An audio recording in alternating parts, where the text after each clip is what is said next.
મારી જેઠાણી બોયા લેવા આવી છે તો મને હાદર થઈ છે તો હું બોયા લેવા આવી છું હવે તો હું લેવા આવી છું ને આ રીતે કામ તો છે કે મારી જેઠાણી વેરા મને હાદર થઈ છે જો બોયા લેવાની અમે આને એંડાને બોયા કહીએ છીએ તમે એંડા કે પણ અમે બોયા કહીએ છીએ હવે હું એક ભારી કરી લઉં બાજુમાં છે આપણું ઘર આ રહ્યો અને આ ખેતર ભાઈની ફરમાઈશ આવી છે પનીરનું શાક બનાવી દે પનીર તરે છે અને અમૂલનું પનીર લઈ આવે તો જો એ કે અમૂલનું લઈ આવું કે આમાં આપણે ઘરે નથી કરવું તો આ પેકેટ આખું લઈ આવે તો એક પેકેટવાળો કરે છે અને પછી એને આ બધો ક્યાં રાખે એવું કયા મુશ્કેલ આ એરી જો ગ્રેવી હવે બનાવવાની છે ગ્રેવી હવે બધો જો આ તરી લીધા છે આ કાજુ પલાળી નાખ્યા છે અને આમાં ટમેટર નહીં છે ને આમાં ખીચડી કરે છે પનીરનું શાક કરે ને તમને બતાવું અમારા ઘરમાં સિરાજભાઈની ફરમાઈશ માટે શાક વઘારી નાખ્યો પનીરનું જો મસ્ત ગ્રેવી કરીને મિક્સરમાં ચડવા દેવાનું માંડેલું અને હવે એને ચડવા દેવાનું છે ગ્રેવીવાળું શાક મસ્ત થઈ ગયો છે હજી વાર છે અને આ બધા કાજુ બદામ રાખી દીધા છે ને મરચાં હવે આમાં થઈ રહ્યા હતા કાઢી નીકળી નાખો હજી રોટલી બનાવી ગઈ શું પીસી નાખ્યું છે મેં બનાવીશ શાહી પનીરનું શાક બની ગયું છે સિરાજભાઈ માટે સ્પેશિયલ કેવું બન્યું છે તમે કરજો સિરાજભાઈનું ફેવરેટ લે લઈ જા લે અમારું મીઠું છે ને ઘરમાં એકલો છે તો બિયા છે કેવો બોલાય જુઓ આમ બધા મેળીમાંથી હોતા હતા ને એટલે હવે બોલે હેરો જોયું તમે સાંભળો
સુકાઈને એનો વિડીયો લઉં તો એને મારી આ હાથ આવી ગઈ બંધ થઈ ગયું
રામ રામ ને સીતારામ તો જો અમારો ગાય માંદી પડી ગઈ છે શું થઈ ગયો કાંઈ ખબર નથી પડતી રોગી તિરાડ જ છે જો ખાતી કાંઈ નથી ખોર ભૂસા આ પડ્યા ચરો આવી પડ્યો ગાય દો આવ્યા છે હવે શું આમાં દૂધ કાઢશે ખાધા વગર જોઈએ હવે બે ડોકા કાઢે તો જોઈને પછી ના દોય ને પછી દોવા ના દે ને બરોબર થાય તો એટલે હાલો આટલો દૂધ કાઢે ખાધા વગર કેટલો કાઢે બચાય લોટી એક કાઢ્યો માન ખાધો જ નથી કાલવાનું શું કરવું હવે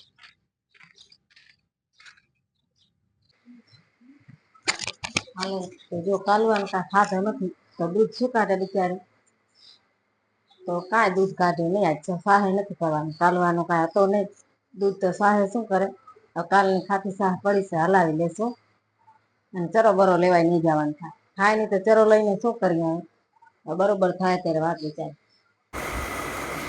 હાલો તો આપણા લીલા પીરા નેજા બિખરેલ પડ્યા છે જુઓ, અને આપણે વારવાના છે લીલા પીરા નેજા ગલતીને ધ્યાનમાં રખતે હુએ. તો હવે આપણે વારી નાખીએ આપણા લુગડા. અને પાછા છોકરા કહેશે કે તારા લુગડા જ તો કેમ ઉડે ચર્યા. તો હાલો વારી નાખીએ આપણા લુગડા. હાલો તો જો હું લડ્ડુને નવરાવતી હતી, તો લડ્ડુને નવરાવતી હતી. લડ્ડુ કે મમ્મી તું આવડી ઉદાસ કેમ છો? મૈયા મેં તો ઉદાસ તો સૌ ને. લડ્ડુ કીધું તારી ગૈયાને મજા નથી. જો કીધું ગૈયા તારી માંદી પડી ગઈ છે. તો કે એમાં શું ચિંતા કરો છો? હાલ મમ્મી કે લઈ હાલ મને કે હું આ કે મને જોશે ને તોય ગૈયા બરોબર થઈ જશે. તો હાલો તો કીધું હું લડ્ડુ માધવને લઈને આવીશું. તો હવે લડ્ડુ માધવ હવે એની ગૈયાને હાજી કરી નાખશે. તો લડ્ડુને કહીએ કે આપણે ગૈયા માતાને હાથ ફેરવી દે તો ગૈયા માતા હાજા થઈ જશે. અને ગૈયા માતા જરીક મારે છે એટલે લડ્ડુને બીક નથી પણ મને બીક છે. લડ્ડુને તો કાંઈ નહીં કરે. તો એને હાથ ફેરાવી દઉં તો ગૈયા બરોબર થઈ જાય.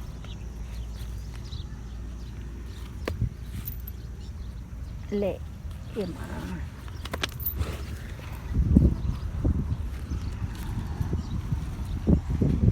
કાકા ને કાકી આવી ગયા છે. કુટુંબમાં થાય છે કાકો કાકી. તો જો હવે ચાય ચડાવી દીધી છે અને શાક રોટલાને ખાવાનું કરવાનું છે. તો આમાં ચોરી ચડાવી દીધી છે. ચોરી રંધાય શેરી મુસ્કાન લોટ બાંધીને રાખી દીધો છે. આંબાનો રસ બનાવીને રાખી દીધો છે. અત્યારે તો આંબાની સિઝન આવે એટલે મહેમાન ગતિમાં આંબા જોઈએ અને શાહ છે. અને આપણે ઘી ગોળ ને એવો દઈ દેશે. અને મહેમાન છે મારા કાકીમાં બેઠા છે. મારા કાકા બાજુ બેઠા છે.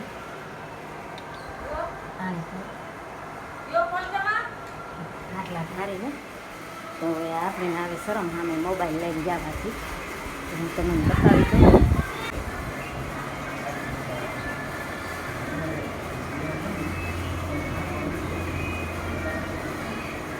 જમવાનું થઈ ગયું તૈયાર. જો આંબાનો રસ, આમાં છે ઘી ગોળ જેને ઘી ગોળ ખાવો તો ઘી ગોળ, આંબા રસ, ચોળીનું શાક, રોટલી શાક ને બધું ખાવાનું તૈયાર કરી નાખતા. મહેમાનને બોલાવવાના છે કેમ કે મહેમાન હોય એટલે આપણે ફીસ લેવાય નહીં.